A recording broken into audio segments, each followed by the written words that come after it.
কোনো পুরুষ মানুষ যদি দেখে যে তার স্ত্রী অন্য কোনো পুরুষের সাথে রিলেশনে জড়িয়েছে বা শুয়েছে, তখন ওই পুরুষটা বলবে, এই ছি ছি ছি ছি ছি ছি, ওকে আমার জীবন থেকে সরা। কোনো মতেই তার সাথে সংসার করবে না। বলবে যে আরে ওর কাবিন নামা কত, 20 লাখ, নে আমার একটা কিডনি নিয়ে দিয়ে দে, যদি 2টা কিডনি লাগে তাও নিয়ে, ওরে বিদায় কর, ওরে বিদায় কর, ওর প্রতি আমার রুচি হয় না, ওর প্রতি আমার থাকতে ইচ্ছা। ওই যে ঘরে যে বাচ্চাটা আছে, ওই বাচ্চাটাকে আসলে আমার না অন্য কারো।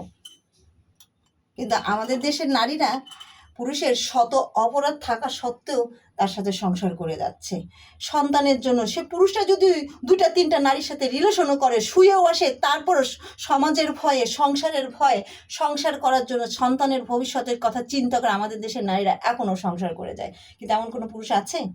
পুরুষরা কখনোই স্যাক্রিফাইস করতে চায় না।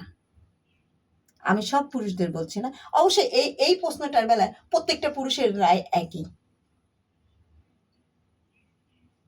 কিন্তু বেশিরভাগ ক্ষেত্রেই দেখবেন নারীরা সব কিছু সহ্য করেও মুখ বুজে সন্তানের জন্য, সোসাইটির জন্য, সব কিছুর জন্য সংসারে থেকে যাচ্ছে। তারপরও সেই নারীও তারপরও শ্বশুরবাড়িতে মূল্যায়ন পায় না। পান থেকে চুন খসলে শ্বশুরবাড়ি তো শ্বশুরবাড়ি, একটুতেই প্যাদানি দিতে থাকে। তার ছেলে এত বড় অপরাধ করছে, এত কিছু করছে, তারপরও তারা শ্বশুরবাড়ির লোকজন সেই নারীর পিছু তাও লেগে থাকে, তার বদনাম ছড়াইতে, তার উঠা বসায় দাঁড়িয়ে লাগাইতে। শ্বশুরবাড়ি আর পুরুষরা এই জাতেরই হয়।